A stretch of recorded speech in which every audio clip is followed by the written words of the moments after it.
বান্দা অন্যায় করবে, আমি আল্লাহর রহমত থেকে সরে সরে যাবে, আর আমি আল্লাহ বান্দাকে টেনে টেনে টেনে টেনে আমার কোলের মধ্যে নেব। এই জন্যই তো বান্দা আমি আল্লাহ নিজের নাম রেখেছি রহিম, আমি আমার নাম রেখেছি রহমান। রব্বে কারীম বলেন, গোলাম গভীর রাতে গোটা পৃথিবীর মানুষ ঘুমিয়ে যায়, তোর দাদা ঘুমায়, বাবা ঘুমায়, আত্মীয় স্বজন সহ কিন্তু ঘুমায়, আমি আল্লাহ ঘুমাই না। আমি আল্লাহ গভীর রাতে তোর কুদরতি নজর দিয়ে তোর চেহারার দিকে তাকিয়ে থাকি।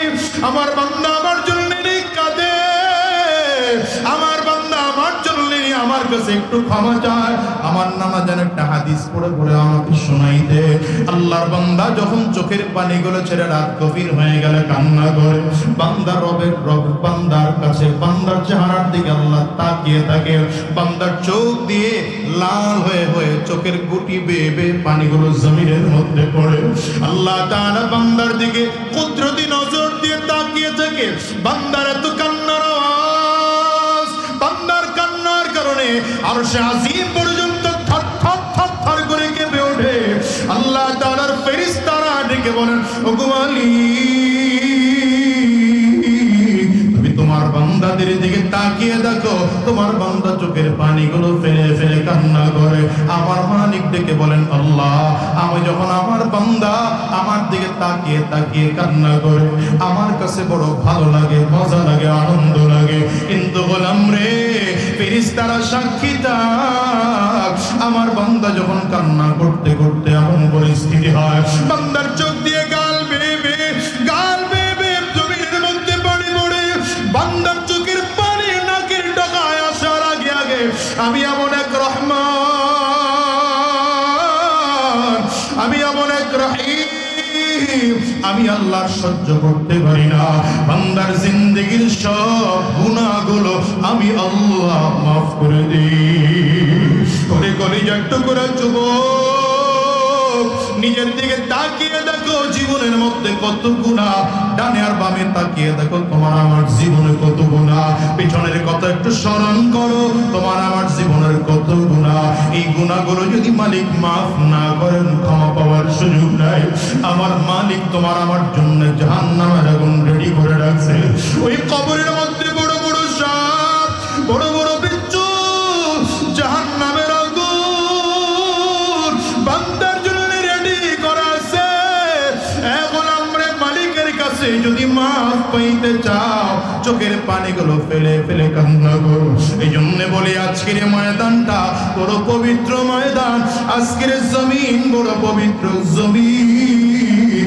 এখানে কত বান্দার চোখের পানি পড়ে, এখানে কারো দিলটা নরম হয়ে যায়। আজকের ময়দানটার মধ্যে থেকে আমার মালিকের কাছে ওয়াদা করো, ওগো আমার আল্লাহ, আমার চোখ দিয়ে জীবনে কত অন্যায় করেছি, আমার হাত দিয়ে জীবনে কত অন্যায় করেছি, আমার পা দিয়ে জীবনে কত অন্যায় করেছি, আমার জবান দিয়ে জীবনে কত অন্যায় করেছি। আর হারাম রাস্তায় কদম বাড়াবো না, শয়তানি রাস্তায় কদম বাড়াবো না, হারাম রাস্তায় চলবো না। মালিক কিয়ামতের ময়দানে জাহান্নামের আগুনে জ্বালায় না, আল্লাহ জান্নাত দিয়ে দিও। কারা কারা এই তাওবার নিয়তে হাত উঁচা করতে পারো? দুইটা হাত উঁচা করে মালিকরে দেখাও, আওয়াজ দিয়ে চিৎকার করে জোরে ডাকো আল্লাহ। পানি না আসলে কান্নার ভান ধরে চোখের পানি ফেলায় কাঁদো। ডানে আর বামে তাকিয়ে দেখো না কার চোখের কোটায় পানি, ওই মানুষটার দিকে তাকাও আর নিজের নিজে ধিক্কার মারো আর বলো, আল্লাহ, আমি এত বড় জালিম, আমি এত বড় গুনাহগার, আমি এত বড় পাপী, আমার চোখে গুনাহ নাই, গুনাহ নাই, গুনাহ নাই, আমার চোখে পানিও নাই। গুনাহের কারণে আমার আমলগুলো, আমার দিল শক্ত হয়ে গেছে। চোখের পানি ফেলাইয়া চিৎকার করে মালিকরে জোরে ডাক দাও আল্লাহ। দেওয়ার জন্যে, এই জন্যে জান্নাতে দেওয়ার বাহানা তৈরি করেন। কত বাহানা আল্লাহ পাকের। হাদিসের মধ্যে আসছে, জাহান্নামের আগুনে একজন ইমানদার জ্বলতেছে, কিছু মুমিন গুনাহের কারণেও জাহান্নামে যাবে। এই নিচের দিকে তাকায় যেই হুজুররা ফেসবুক মোতালা করতেছেন, এই ফেসবুক মোতালা আমার বয়ানে বন্ধ করতে হবে, সাবধান। এটা বড় মারাত্মক রোগ, খালি নিচের দিকে তাকায় থাকে অপরাধ। তো যেটা বললাম, জান্নাত জাহান্নামে একদল মানুষ ইমানদারও যাবে। কিসের কারণে? ইমান আছে কিন্তু গুনাহগার। আল্লাহ তাআলা এমন একজন গুনাহগার যে জাহান্নামে কিন্তু ইমান আছে। আল্লাহ বলবেন, এই বান্দা তুমি আমার কাছে চাও, চাওয়ার সুযোগ করে দিলাম, কি চাইবা বলো? আল্লাহ তাআলার বান্দা এখন বলে, আল্লাহ তোমার কাছে আমি চাবো, কি চাবো? জাহান্নাম থেকে একটু বের কইরা ওই জাহান্নামের বর্ডারে আমারে দাঁড় করায় দাও। একটা গাছ আছে জাহান্নামের একদম বর্ডারেই, আল্লাহ তাআলা গাছের নিচে উঠায় দিবেন। খুব লম্বা কথা, সংক্ষিপ্ত করে বলি, আল্লাহ তাআলা ওখানে উঠায় দিবেন। আর কিছু চাবি না তো? বান্দা বলে, না চাবো না। কিছুক্ষণ পরে বলে, আল্লাহ এমন একটা গাছ নিচে দিয়াও জাহান্নামের আগুনের তাপ লাগে, উপরে দিয়ে একটু ছায়া লাগে, কষ্ট হয়, একটু দূরে নিয়ে দাও না। ওই গাছটা হলো জান্নাতের বর্ডারে, ওইখানে নিয়ে একটু দাও। আল্লাহ বলেন, না এটা হবে না, একটুখানি খালি নিয়ে দাও, এরপরে আর কিছু চাবো না। চাবি না তো? না চাবি না। এটা হলো এমন এক হাদিস যেটা মুসালসাল বিজহাক। এই হাদিসটা নবীজি সাহাবায়ে কেরামদেরকে যখন শুনিয়েছেন, নবীজিও হাসছেন। যতজন মুহাদ্দিসিন বর্ণনা করেছেন এরাও হেসেছেন। আমাদের উস্তাদরাও যখন এই হাদিস পড়িয়েছেন তখনও তারা এই হাদিস পড়ানোর সময় হাসছেন। আমরাও হেসেছি, মিসকে হাসবেন, অসুবিধা নেই। আল্লাহ তাআলা এবার ফেরেশতাদের মাধ্যমে জান্নাতের বর্ডারের কাছে নিয়ে গেছে। আর কিছু যাবে না তো? বান্দা বলে, না। এমন এক জায়গা যেখান থেকে জান্নাতের দরজা দেখা যায়, দরজার ভেতর দিয়ে যে হুর গিলমান আসা যাওয়া করতেছে দেখা যায়। জান্নাতের দামি দামি খাবার, না জন্য আমার ডেকোরেশন ডিজাইন দেখা যায়। বলে আল্লাহ, কিছুক্ষণ পরে বলে, আল্লাহ একটু গেটের কাছে নিয়ে দেওয়া যায় না? আল্লাহ বলে, তুই না বললি কিছু যাবি না? বলি এইটুকুই শেষ, গেটের কাছে নিয়ে দিলে আর কিছু যাব না। আল্লাহ তাআলা ফেরেশতাদেরকে বললেন, গেটের কাছে নিয়ে রাখ, আর যাবি না কিন্তু কিছু? বলে না। গেটের কাছে গেলে পরে আরো স্পষ্ট দেখা যায়, আরো স্পষ্ট দেখা যায় জান্নাতের নাজ ও নেয়ামত দেখতেছে, ডেকোরেশন দেখতেছে, ডিজাইন দেখতেছে, জান্নাতের হুর গিলমান দেখতেছে, রকমারি খাবার দেখতেছে। অনেকক্ষণ পরে বলে, আল্লাহ একটু ঢুকার সুযোগ দাও, খালি ঢুকবো আর বেরোয়, এক দৌড় দিয়ে জামু আর আমু। কয় না আমাদের দেশে এমন কিছু? ওরকম আল্লাহ বলেন, না এটার অনুমতি নেই, একটু শুধু দাও, যাবো আর আসবো। আল্লাহ বলে, তাহলে গেলে তো চলে আবি? বলে হ্যাঁ। জান্নাতের গেট আল্লাহ বলেন ফেরেশতাদেরকে খুলে দাও। সুবহানাল্লাহ, পাওয়ার নাই, জোরে বলেন। জান্নাতের গেট খুলে দেওয়া হবে।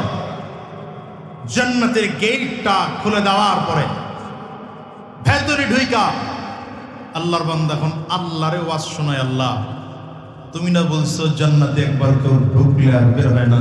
আল্লাহু আকবার, সুবহানাল্লাহ। আওয়াজ করুন, দুখুলুহা বিসালাম,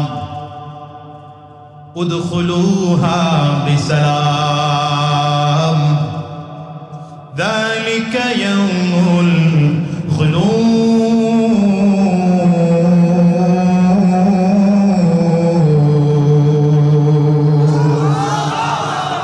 জান্নাতের মধ্যে সালাম শান্তি অবস্থায় প্রবেশ করো। এই বান্দা জান্নাতের মধ্যে ঢোকার পরে বলবেন, আল্লাহ আমি আর জান্নাত থেকে বের হব না, জান্নাতের মধ্যেই থাকবো। ফেরেশতাদেরকে আল্লাহ বলেন, যাও যাও ফেরেশতারা, আমার এই বান্দা জান্নাতে যেহেতু একবার ঢুকলো আর বের করার কোনো প্রয়োজন না। এমন জান্নাতে, এই জান্নাতি জাহান্নাম থেকে বের করে জান্নাত দেওয়া হলো। এমন জান্নাতিকে আল্লাহ তাআলা কত বড় জান্নাত দিবেন। নবীজি বলেন, হাদিসের মধ্যে পাওয়া যায় এই দুনিয়ার 10 গুণ বড় হবে। সুবহানাল্লাহ, জোরে বলেন, আরো জোরে চিল্লায় বলেন সুবহানাল্লাহ। এ মুসলমান, মালিকের মোহাব্বত এমন এক মোহাব্বত, যে মোহাব্বতের কারণে বান্দা কিয়ামতের ময়দানে মুক্তির ফয়সালা মিলবে।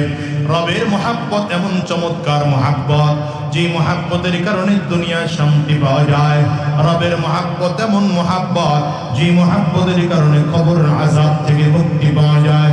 রবের মোহাব্বত এত দামি মোহাব্বত, যে মোহাব্বতের কারণে দুনিয়ায় শান্তি পাওয়া যায়, মৃত্যুর সময় শান্তি পাওয়া যায়। নবীজি হাদিস শরীফের মধ্যে বলেন, এই দুনিয়ার মানুষ আল্লাহ তাআলা নিজে মোহাব্বত বানাইয়া সৃষ্টি করে 100 ভাগ করে 99 ভাগ রবের কাছে রেখে দিয়েছে, আর 1 ভাগ গোটা পৃথিবীর মানুষের কাছে বন্টন করে দিয়েছে।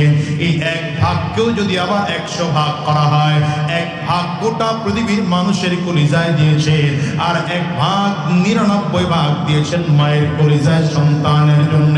এই মা সন্তানকে যত ভালোবাসে, তার চেয়ে বেশি ভালোবাসে আমার আল্লাহ। মায়ের ভালোবাসা সন্তানের জন্য কেমন? বুখারীর হাদিস, সহিহ বুখারীর হাদিস, যুদ্ধের ময়দানে কিছু মানুষকে আটক করা হলো। হযরত ওমর রাদিয়াল্লাহু আনহু বর্ণনা করেন, এদের কোমরের মধ্যে রশি লাগাইয়া, হাতের মধ্যে হ্যান্ডকাপ পরায়া টেনে টেনে কয়েদিদেরকে আনা হয়। একজন মহিলা, কোমরের মধ্যেও রশি আছে, হাতের মধ্যে হ্যান্ডকাপ পরা আছে, কিন্তু কোমরের মধ্যে রশি আছে, খবর নাই, হাতে হ্যান্ডকাপ পরা, খবর নাই। সে শুধু চেহারাটা ডানে ঘোরায়, বামে ঘোরায়, সামনে তাকায়, পেছন দিকে তাকায়, বেচাইনার পেরেশান হয়ে গেল। কি যেন মহিলা খুঁজতেছে, কি যেন মহিলা খুঁজতেছে। অনেকক্ষণ পরে বোঝা যায় মহিলা তার নিজের সন্তানকে খুঁজতেছে। সন্তানকে মা খুঁজে, হাতের মধ্যে রশি বাঁধা, কোমরের মধ্যে রশি বাঁধা, মায়ের খবর নাই, মাকে জেলের মধ্যে নিয়ে যাওয়া হচ্ছে, কিন্তু মা সন্তানকে খুঁজতেছে। চারিদিক খুঁজে খুঁজে পেরেশান হয়ে যায়। হঠাৎ করে সন্তানের চেহারা দেখতে পায়, যে না, ছোট্ট সন্তান যদিও হারিয়ে গিয়েছিল কিন্তু যুদ্ধে মারা যায় নাই। মা যখন সন্তানকে দেখেছে, রশিটা টান এত জোরে দিল, কয়েদির হাত থেকে রশিটা ছুটে গিয়েছে। মা একটা দৌড় দিয়েছে। লোকজন বড় পেরেশান মনে হয়, ভেগে যায়। না, মহিলা ভাগে না, এক দৌড় দিয়ে আর সন্তানটাকে কাছে পাইয়া কোলের মধ্যে জড়ায়া জড়ায়া গালের মধ্যে নিয়ে চুমু দেয়, চোখের পানিগুলো ফেলে ফেলে কান্না করে। মা নিজের সন্তানটার কোলের মধ্যে নিয়ে নিয়ে এমন করতেছে, আমার কলিজার টুকরা সন্তানটা অনেকক্ষণ আমার থেকে দূরে, আমার সন্তান অনেকক্ষণ ধরে না খাওয়া। মানুষগুলোকে আড়াল করে করে মায়ের স্তনটা সন্তানের মুখে দিয়ে দিছে। মা এবার বড় শান্ত, বড় বড় শান্ত। সাহাবায়ে কেরাম দূর থেকে তাকিয়ে তাকিয়ে দৃশ্য দেখতেছে। আমার নবীও দূর থেকে তাকিয়ে তাকিয়ে দেখে সাহাবায়ে কেরামদেরকে বলেন, সাহাবীরা জানো, এই মা তার সন্তানকে যতটা মহব্বত করে, তার চেয়ে 1000 গুণ বেশি মহব্বত আমার আল্লাহ বান্দাকে করে। আমার আল্লাহ তাআলা কোন বান্দাকে জাহান্নামে দেওয়ার জন্য বানান নাই, সবগুলো বান্দাকে আল্লাহ তাআলা জান্নাতে দেওয়ার জন্য বানিয়েছেন। এজন্য রব্বে কারীম গোনাহদের জন্য বারবার করে গুনাহ করলেও তওবা করার অপশন তৈরি করে দিয়েছেন, তওবা করার সুযোগ করে দিয়েছেন। হে গোলাম রে, যদি অন্যায় করে থাকো, গুনাহ করে থাকো, পাপ করে থাকো, আমি আল্লাহর কাছে ক্ষমা চাও। আমি আল্লাহ দয়াবান, বান্দার গুনাহ মাফ করার জন্যই তো আমি আমার নাম রেখেছি গফফার। বান্দার গুনাহ মাফ করার জন্যই তো নাম রেখেছি গফুর।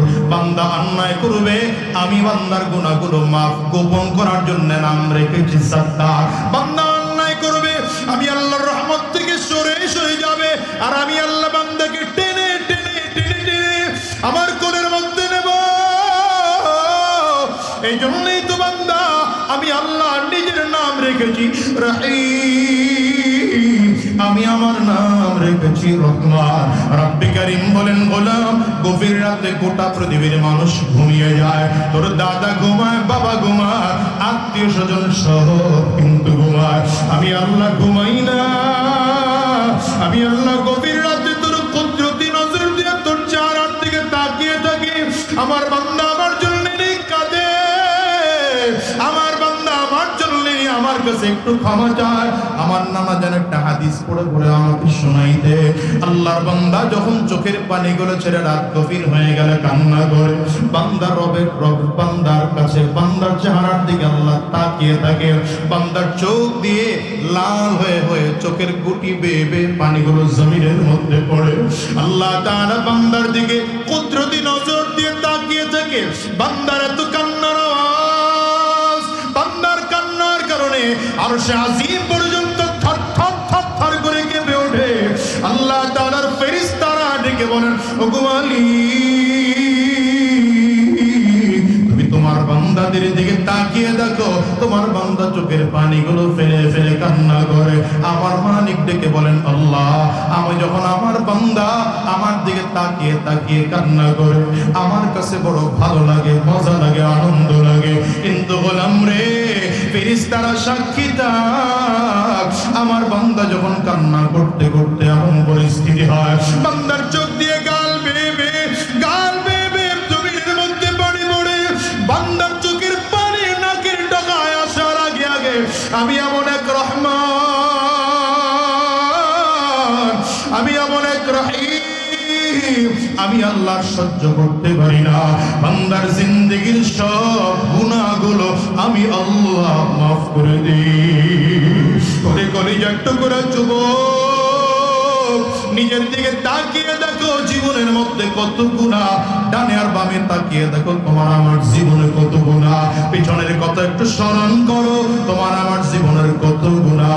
এই গুনাহগুলো যদি মালিক মাফ না করেন, ক্ষমা পাওয়ার সুযোগ নাই। আমার মালিক তোমার আমার জন্য জাহান্নামের আগুন রেডি করে রাখছে। ওই কবরের মধ্যে বড় বড় সাপ, বড় বড় বিচ্ছু, জাহান্নামের আগুন বান্দার জন্য রেডি করা আছে। এখন আমরা মালিকের কাছে যদি মাফ পাইতে চাও, চোখের পানিগুলো ফেলে ফেলে কান্না করো। এই জন্য বলি আজকের ময়দানটা বড় পবিত্র ময়দান, আজকের জমিন বড় পবিত্র জমিন।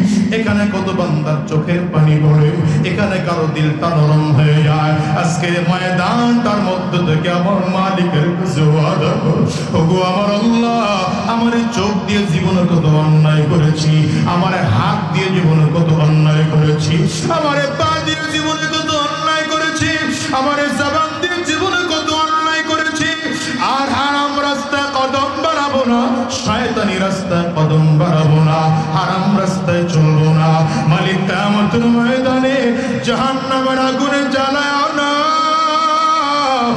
আল্লাহ জান্নাত দিয়ে দিও। কারা কারা এই তাওবার নিয়তে হাত উঁচা করতে পারো? দুইটা হাত উঁচা করে মালিকরে দেখাও, আওয়াজ দিয়ে চিৎকার করে জোরে ডাকো আল্লাহ। পানি না আসলে কান্নার ভান ধরে চোখের পানি ফেলায় কাঁদো। ডানে আর বামে তাকিয়ে দেখো না কার চোখের কোটায় পানি, ওই মানুষটার দিকে তাকাও আর নিজের নিজে ধিক্কার মারো আর বলো, আল্লাহ, আমি এত বড় জালিম, আমি এত বড় গুনাহগার, আমি এত বড় পাপী, আমার চোখে গুনাহ নাই, গুনাহ নাই, গুনাহ নাই, আমার চোখে পানিও নাই। গুনাহের কারণে আমার আমলগুলো, আমার দিল শক্ত হয়ে গেছে। চোখের পানি ফেলাইয়া চিৎকার করে মালিকরে জোরে ডাক দাও আল্লাহ, আরো জোরে ডাকো আল্লাহ। দয়ার মালিক, সবাই মিলে আমরা ওয়াদা করলাম তোমার রহমত চাই, তোমার দয়া চাই, তোমার মহাব্বত চাই, তোমার ভালোবাসা চাই। দুনিয়ার সব ভালোবাসা লাঠি মারলাম, তোমার ভালোবাসা চাই আল্লাহ, তোমার ভালোবাসা চাই আল্লাহ, তোমার ভালোবাসা কবুল করে নাও, কবুল করে নাও, কবুল করে নাও। জবান খুলে বলো আমিন, আওয়াজ দিয়া জবান খুলে বলো আল্লাহুম্মা আমিন। হাতগুলো নামান। আমার প্রিয় ভাই মুসলমান বন্ধুগণ, কুয়াকাটার হুজুর আমাদের অত্যন্ত শ্রদ্ধার মানুষ, এদেশের রক্ষকরি মানুষের প্রাণ প্রিয় ব্যক্তিত্ব, বড় কষ্ট করে এই মাদ্রাসাটা প্রতিষ্ঠা করেছেন।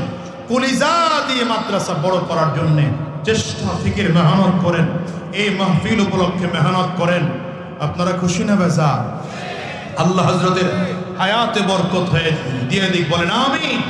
আল্লাহ হযরতের হায়াতে বরকত দান করুন। আচ্ছা, হযরতের ইলমে আমলে বরকত দান করুন।